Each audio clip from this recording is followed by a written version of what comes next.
Alors bonjour et bienvenue dans ce nouvel épisode de podcast, j'espère que vous allez bien. Aujourd'hui, podcast que vous attendiez, puisqu'on va parler de vente. On va parler notamment du problème avec la vente, problème que vous rencontrez sans doute aujourd'hui. Donc pour ceux qui n'ont pas écouté, je vous invite à aller écouter les 2 derniers épisodes.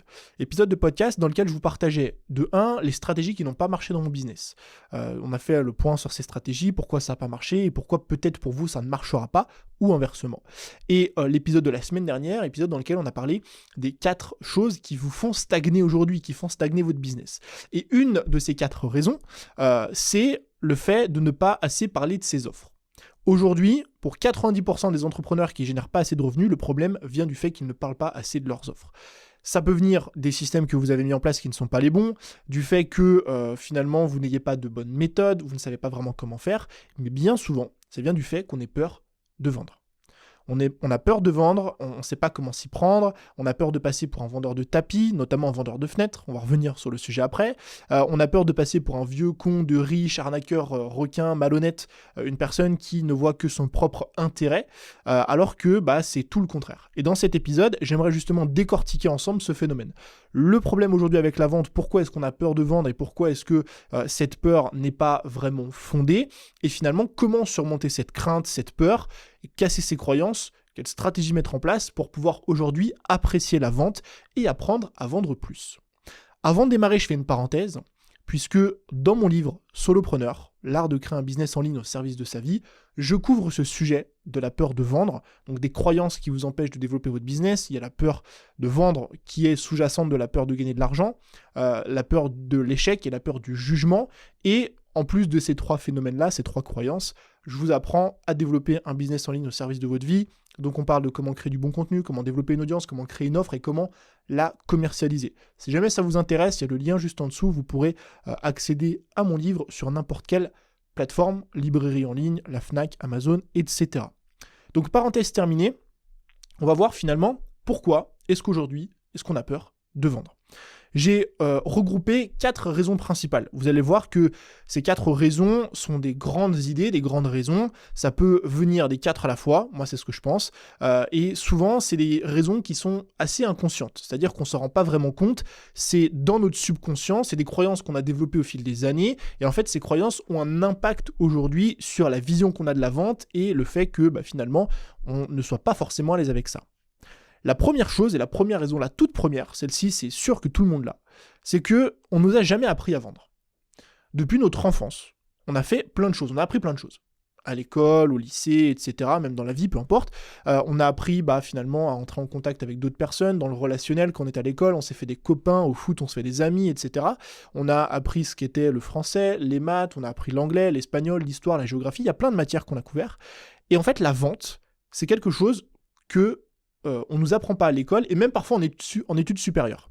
En études supérieures, on va vous parler de marketing, moi j'en ai fait, du marketing, du mercatique en français, sauf que c'est une matière dans laquelle on va vous parler de plein de théories bizarres, mais qui ne sont pas vraiment de la vente. On va vous parler de la zone de chalandise, on va vous parler de comment est-ce qu'on calcule des taux de rentabilité, des machins, des trucs. Mais on ne va pas vraiment vous apprendre ce qu'est la vente et comment vendre. Et vendre, en fait, c'est quoi ? Vendre, c'est convaincre les gens. Vendre, c'est comprendre le besoin profond des individus, comprendre la psychologie humaine, les modèles mentaux, pour mettre en place les bons arguments et mettre en face de la bonne personne les bons arguments par rapport à ce qu'il lui faut en termes de produits ou de services. Et ça, c'est un truc qu'on ne nous a pas appris. Et finalement, comme toute chose qu'on ne nous a pas appris, toute chose qu'on ne connaît pas, ça nous fait un petit peu peur. Et c'est normal. Si demain, vous n'avez jamais appris à parler anglais et que je vous mets dans un pays anglophone, vous allez avoir un peu peur, vous n'allez pas être très à l'aise avec le fait de parler et vous allez être vachement réticent. Eh bien, c'est ce qui se passe aujourd'hui avec la vente. Vous ne savez pas comment faire, vous ne savez pas comment argumenter naturellement, ça vous fait peur, donc vous ne vendez pas. La deuxième raison, qui est plus une raison, à mon sens, qui est sociétale, et je pense que inconsciemment, ça impacte certaines personnes, peut-être pas toutes, mais je pense que ça a sa place. C'est ce que j'appelle, en France, en tout cas, l'hymne à la gratuité. Alors, l'hymne à la gratuité, c'est quoi ? Vous le savez, en France, on est dans un pays dans lequel beaucoup de choses sont gratuites. Alors on pourrait faire un débat sur le sujet, parce que c'est indirectement gratuit. Vous savez, hein, les services publics, on ne les paye pas, l'hôpital, on ne paye pas, l'école, on ne paye pas, l'éducation non plus, il y a plein de choses qu'on ne paye pas. Mais indirectement, on les paye, parce qu'on les paye avec nos impôts locaux et nos impôts personnels. Donc c'est gratuit, oui et non. Mais ce que je veux dire par là, c'est qu'on a grandi quand même avec ce réflexe que beaucoup de choses nous étaient dues. C'est-à-dire que moi, je m'en souviens, comme c'était hier, quand j'allais chez le médecin quand j'étais petit, quand j'allais chez le dentiste, quand j'allais, peu importe, bah en fait, je payais jamais. Enfin, d'ailleurs, c'est pas moi qui payais, c'était ma mère, mais elle payait pas parce que c'était à chaque fois remboursé par la Sécu. Pareil à l'école, on n'a jamais payé pour aller à l'école. Et je pense profondément qu'en fait, cette hymne à la gratuité, encore une fois, on fait pas de politique, si c'est bien, pas bien, c'est pas le débat, c'est pas la question, mais je pense que, en termes de vente, ça a eu un impact. Pourquoi ? Parce que quand on est, à mon sens, habitué à avoir des choses sans forcément les payer, ou les payer indirectement, mais sans s'en rendre compte qu'on les paye aujourd'hui, on ne sort pas de carte bleue pour aller à l'école, par exemple, eh bien, on a ce rapport à la gratuité, ce rapport à la vente, ce rapport à l'argent au fait de dépenser, qui est forcément différent. Quand je regarde le marché français, et notamment le marché américain, sur le marché américain, et notamment en matière d'éducation, on n'a pas du tout ce même rapport. Aux États-Unis, dépenser 1000, 2000, 3000, 10 000 euros, 20 000, 50 000, 100 000 euros pour s'éduquer, faire des études, mais pas que des études, apprendre aussi sur Internet, c'est quelque chose qui est assez normal et basique. Puisque là-bas, pour vous éduquer, il faut dépenser beaucoup d'argent. Et donc c'est la raison pour laquelle aux États-Unis, notamment dans le secteur de la formation en ligne, de l'infoproduit, etc., ils n'ont aucun souci à facturer 5, 10, 15, 20 fois plus cher que ce qu'on facture en France. Parce qu'on a un rapport à l'éducation, je pense, qui est différent. C'est ma vision des choses, mais en tout cas, je pense que ça a un léger impact sur nos croyances. Maintenant, c'est pas le plus important.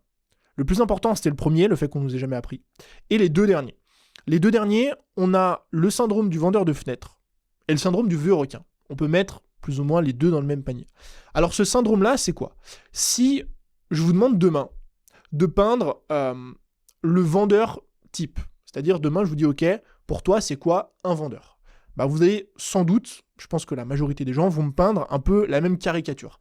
Un vendeur, c'est quelqu'un qui va venir toquer à votre porte, essayer de vous vendre un aspirateur, de vous vendre des fenêtres.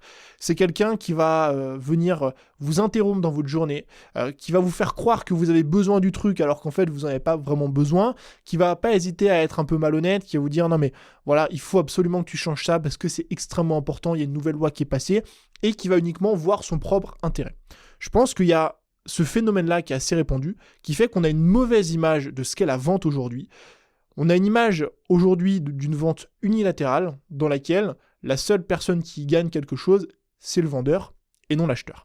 Et je pense que toutes ces croyances-là font qu'aujourd'hui, la majorité des gens ont un rapport à la vente qui est assez compliqué, ont peur de vendre, n'ont pas envie justement de mettre ce costume du vendeur de fenêtres, n'ont pas envie de porter ce costume du vendeur qui doit arnaquer les gens, du vendeur un petit peu malhonnête. Et je le sais parce que à chaque fois que je discute avec des personnes de vente, de copywriting, etc., j'ai toujours les mêmes réflexions en me disant oui mais Tony, moi, j'ai pas envie de faire des fausses promesses aux gens, j'ai pas envie de leur faire croire qu'il y a une réduction alors qu'il n'y en a pas, j'ai pas envie de leur faire croire que les places sont limitées alors qu'elles sont pas limitées.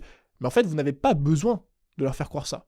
Vous n'avez pas besoin d'être malhonnête. Vous n'avez pas besoin de faire croire aux gens qu'ils vont devenir millionnaires. Vous n'avez pas besoin de faire des fausses promesses ou des promesses qui sont extrêmement abusives alors qu'en fait, vous ne pouvez pas les tenir en réalité. Et donc, toutes ces choses-là vont créer chez vous des croyances et un rapport à la vente qui est extrêmement compliqué. Et une fois qu'on a identifié ça, on a déjà fait un premier pas. Parce qu'on a déjà compris, ok, c'est vrai qu'on m'a jamais appris. Donc finalement, c'est pas trop de ma faute, c'est pas mon cœur de métier la vente. Moi, je suis prof de yoga, moi, je suis coach de sport, moi, je suis naturopathe, moi, je suis coach en dev perso, en séduction, en relation, ce que vous voulez. En fait, votre cœur de métier, c'est pas le marketing et c'est pas la vente. Donc, c'est OK si vous ne savez pas vendre aujourd'hui. Vous savez que c'est pas de votre faute, il faut juste essayer de résoudre le problème. Et on va essayer de prendre chacune des croyances comme ça et les démonter. Donc maintenant qu'on a compris un petit peu d'où ça vient, comment est-ce qu'on surmonte la peur de vendre ? Pour être un meilleur vendeur, pour ne plus avoir peur de parler de ses offres, pour vendre plus fréquemment et par conséquent pour générer plus de revenus. Parce que, je vous le dis, pour générer plus de revenus dans votre business, le levier le plus simple à mettre en place, qui demande ni compétences supplémentaires, ni trafic supplémentaire, ni plateforme supplémentaire, ni contenu supplémentaire, ni publicité, ni de recruter ou quoi que ce soit, c'est de parler plus souvent de vos offres. Si vous ne parlez pas au minimum une fois par mois de vos offres, quand je dis parler, c'est faire un lancement, une promo, une réduc, un pack, machin, ce que vous voulez, minimum une fois par mois, vous avez de la marge. Si vous le faites une fois tous les 3 mois, eh bien, essayez pas de recruter quelqu'un, essayez pas de vous dire, ok, je vais avoir une nouvelle plateforme que je vais essayer d'alimenter ou quoi que ce soit, juste parlez plus souvent, plus fréquemment de vos offres. Ça aura un impact direct sur vos résultats. Et donc pour ça, il y a différentes choses que vous devez mettre en place, surmonter. La première, c'est ce que j'appelle le syndrome de l'expert. J'en parle encore une fois plus en profondeur dans mon livre. Mais le syndrome de l'expert, c'est un vrai syndrome qui freine beaucoup de personnes à parler de leurs offres. Ça rejoint un petit peu ce qu'on avait avec finalement le vendeur de fenêtres. En fait, le syndrome de l'expert, c'est que finalement, on va développer des compétences dans une thématique. Par exemple, vous êtes, vous êtes pâtissier, vous adorez la pâtisserie. Vous faites des super gâteaux et vous vous dites, ok, ça fait 10 ans que je suis pâtissier et en fait, pour moi, faire un bon moelleux au chocolat, je vous prends l'exemple du moelleux au chocolat, c'est quelque chose d'extrêmement simple. Il suffit de faire ça, de faire ça, de faire ça, de battre les œufs comme ça, de faire le truc comme ça, de faire ça, tu mets au four et c'est terminé. Et en fait, vous avez tellement de compétences dans un domaine, vous êtes tellement avancé sur ce sujet que la chose qui pour vous paraît extrêmement simple, en réalité, l'est beaucoup moins pour la majorité des gens. Je vais prendre un exemple un peu plus parlant qui va être l'exemple de la photo. Photo, vidéo, aspect un peu technique. Pour une personne qui fait de la photo ou de la vidéo depuis 5 ans, même pas 2-3 ans maximum, ça suffit. Régler votre caméra, c'est un truc qui vous paraît bidon. Vous vous dites, mais en fait, régler une caméra, c'est super simple. Tu mets les ISO, tu règles l'ouverture, tu règles la vitesse, tu mets tes réglages, tes machins automatiques, etc. Et puis en les 3 minutes, t'as fait tes réglages. Oui, pour vous, c'est simple. Parce que ça fait X années que vous êtes dans le secteur. Le problème, c'est que vous êtes tellement avancé dans ce domaine-là que vous êtes décorrélé de ce que vivent la majorité des gens dans votre thématique. Une personne demain qui se lance dans la photo ou dans la vidéo, pour elle, faire de simples réglages, et on parle même pas de prendre une photo, faire de la composition, etc. On parle juste de paramétrer sa caméra, ça lui paraît insurmontable. Alors évidemment, une personne qui vient de se lancer, pas une personne qui fait de la photo depuis 15 ans. Et donc, il faut vraiment comprendre aujourd'hui que ce syndrome de l'expert, il vous freine dans la vente. Pourquoi il vous freine dans la vente ? Parce qu'en fait, vous ne vous rendez pas compte des compétences que vous avez développées, parce que vous en avez tellement développé que quelque chose qui est compliqué pour 99% des gens est extrêmement simple pour vous. Ça peut être pareil dans toutes les thématiques. Ça peut être pareil dans le sport, ça peut être pareil dans la méditation, ça peut être pareil dans le yoga. Une posture de yoga ou méditer, ça paraît extrêmement simple pour vous. Vous arrivez à vous asseoir et méditer 30, 40, 50 minutes par jour sans difficulté. Ça vous paraît simple parce que vous le faites depuis des années. Mais 99% des gens, être assis plus de 2 minutes sans penser à rien, c'est impossible pour eux. Et donc, il faut vraiment essayer de sortir de ce syndrome de l'expert. Pourquoi ? Parce que plus on arrive à sortir de ce syndrome de l'expert, plus on se rend compte finalement que ce qu'on a développé au fil des années, les compétences qu'on a développées, eh bien finalement sont des compétences qui sont extrêmement avancées, et quelque chose qui nous paraît simple aujourd'hui peut être très compliqué pour la majorité des gens. Et pourquoi ça va faciliter la vente ? Parce qu'aujourd'hui, comment est-ce que vous voulez facturer quelque chose qui vous paraît extrêmement simple et qui pour vous est simple pour la majorité des gens ? Si je reprends mon exemple avec la photo, comment est-ce que vous pouvez facturer, je sais pas moi, 50, 100, 200 euros, une séance photo ou une formation sur les bases de la photo, etc. Comment vous pouvez être à l'aise avec ça si pour vous, ce principe-là, ce système, cette compétence, elle est super simple. Alors qu'en réalité, ça l'est pas. C'est juste que parce que vous avez de l'expérience, ça vous paraît simple. Mais en réalité, c'est très compliqué. Et donc, il faut vraiment reprendre ce rapport-là à vos compétences et ce rapport que vous avez à vos compétences et que la majorité des gens ont. Parce que finalement, vous allez vous rendre compte que ce qui, encore une fois, vous paraît simple est compliqué pour la majorité des gens, et c'est la raison pour laquelle vous devez le facturer. Et plus c'est compliqué, plus vous devez le facturer cher. C'est pareil avec n'importe quelle thématique. Donc ça, c'est le premier point. Le deuxième point, pour surmonter ça et faciliter la vente, c'est de voir vos clients comme vos amis. En fait, ce que je vous disais précédemment, le fait qu'on nous a jamais vraiment appris à vendre, c'est vrai et faux à la fois. C'est-à-dire que personne nous a jamais vraiment appris à vendre. Ça, c'est vrai.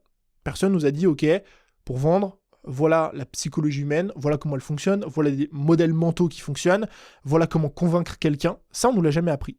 Mais, instinctivement, il y a beaucoup de personnes qui ont développé un petit peu cette force de conviction au fil des années. Je vous invite juste à regarder ce que vous avez vécu au fil des années, avec votre entourage, vos amis, votre famille, et à quel point vous avez déjà réussi à convaincre des personnes d'acheter quelque chose, d'aller quelque part, juste parce que vous l'avez convaincu, vous avez convaincu cette dernière. Si par exemple demain, j'achète, je sais pas moi, une nouvelle caméra. J'achète une nouvelle caméra, je la trouve géniale, machin.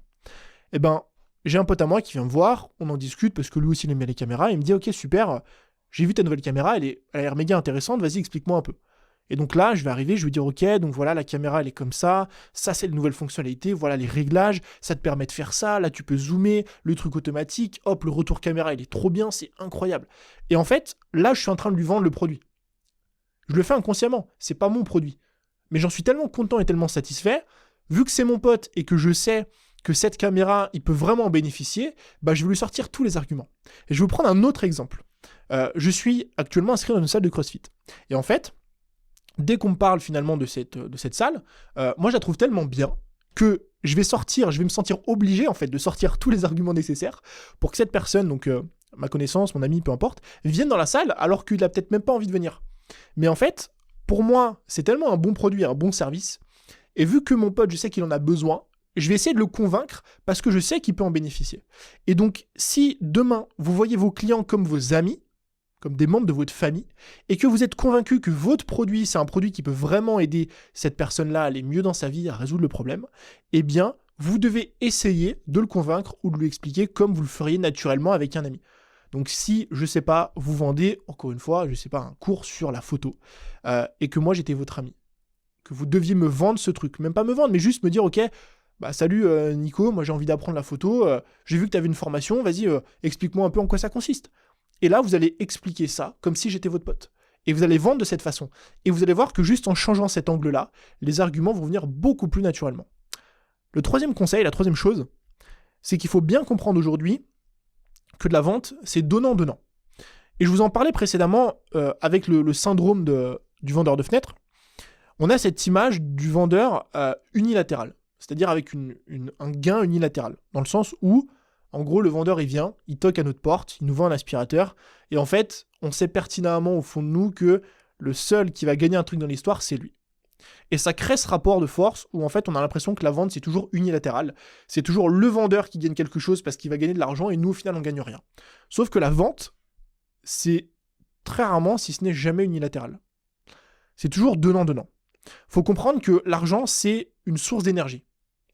L'énergie, vous avez l'argent, vous avez le temps, vous avez les efforts. Si vous êtes salarié, vous échangez votre temps contre de l'argent. C'est pas bon ou mauvais, c'est une question d'échange d'énergie. Je travaille 1 heure pour toi, tu me donnes 10 euros, je travaille 2 heures, tu me donnes 20 euros, etc. Et en fait, vous devez vraiment avoir ce rapport-là. C'est-à-dire que quand vous vendrez quelque chose à quelqu'un, vous vendez, je reprends mon exemple précédent avec le cours de méditation, vous vendez une prestation de méditation à quelqu'un. C'est pas un échange unilatéral. Vous n'êtes pas en train d'arnaquer cette personne en lui demandant 50, 100, 200 euros. Et vous donnez rien en retour. Alors je sais, là les gens vont se dire, oui Tony, on donne une formation. Oui, mais dans l'inconscient des gens, une formation, c'est une série de vidéos.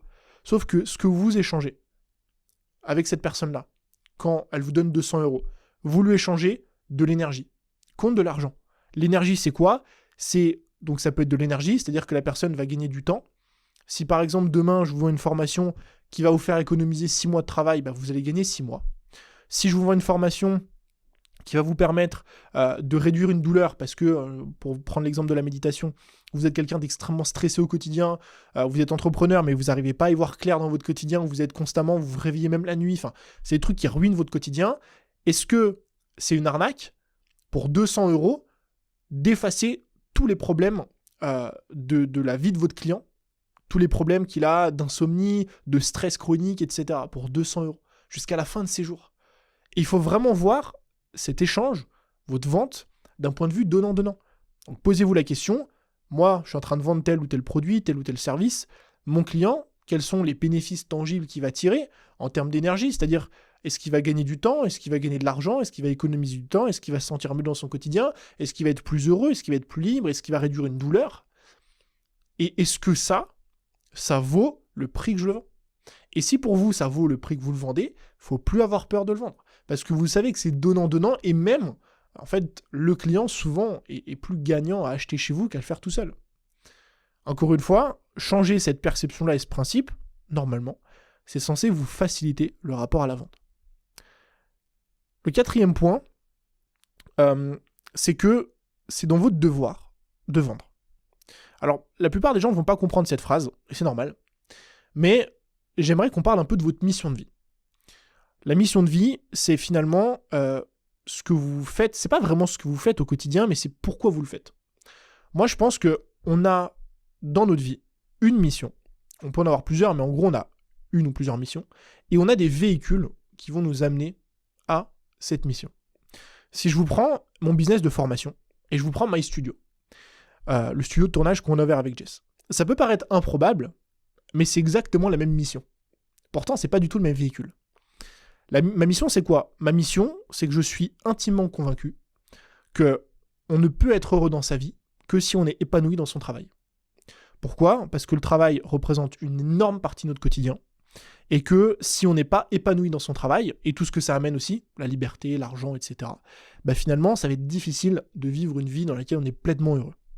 Et donc, ma mission, c'est d'aider un maximum de personnes à être épanouies dans leur quotidien, en vivant de leur passion, en gagnant plus de revenus, en étant plus libre, parce que je suis convaincu que la liberté, c'est un pilier fondamental du bonheur, et que le fait qu'on soit épanoui dans notre travail l'est aussi.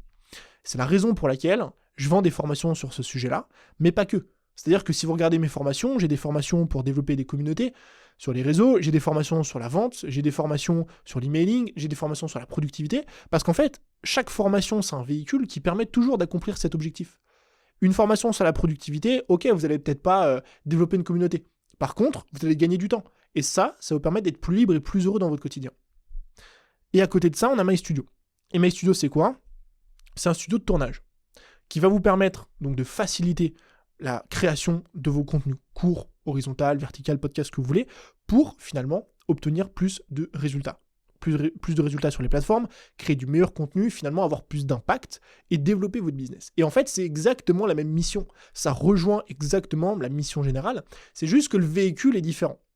Et donc, par rapport à cette mission, vous devez avoir une mission et vous devez avoir plusieurs véhicules. Et donc, je le répète, c'est dans votre devoir. C'est dans votre mission de vendre. Pourquoi c'est dans votre mission de vendre ? Parce que si vous estimez, et croyez-moi que c'est le cas pour la majorité des gens, si vous estimez que votre produit peut changer des vies, alors ça ne veut pas dire qu'il va changer du tout au tout une vie, mais s'il peut améliorer la vie d'une personne, améliorer sa vie, réduire une souffrance, rendre une personne plus heureuse, peu importe, eh bien, ne pas vendre, c'est laisser votre client dans la merde. Aussi simple que ça. Si vous êtes convaincu que votre offre ou votre service, c'est quelque chose qui peut avoir un impact positif dans la vie de vos clients et que vous êtes intimement convaincu que c'est le cas, le simple fait de ne pas oser en parler, de ne pas en parler, en fait, vous allez finalement laisser votre client dans la merde. Pourquoi ? Parce que cette personne ne va jamais résoudre son problème, ou alors, pire encore des fois, votre client va essayer de résoudre son problème avec une autre solution. Et donc peut-être une autre formation, un autre cours, une autre personne qui ne propose peut-être pas la même qualité que vous, etc. Donc c'est vraiment important de comprendre ça. Et moi, c'est la première chose que je regarde quand je vends. La première chose que je regarde quand je vends, c'est pas combien j'ai généré de chiffre d'affaires, c'est pas ok à quel point je suis riche, combien j'ai gagné ce mois-ci, c'est ok combien j'ai gagné, mais en fait, en termes d'énergie, combien de vies j'ai impacté et j'ai changé grâce à mes produits. Et en fait, c'est ce drive qui motive les ventes. Parce que plus vous allez vendre, la vente, c'est un indicateur du nombre de vies que vous changez. Et c'est un indicateur de la valeur que vous apportez aux gens.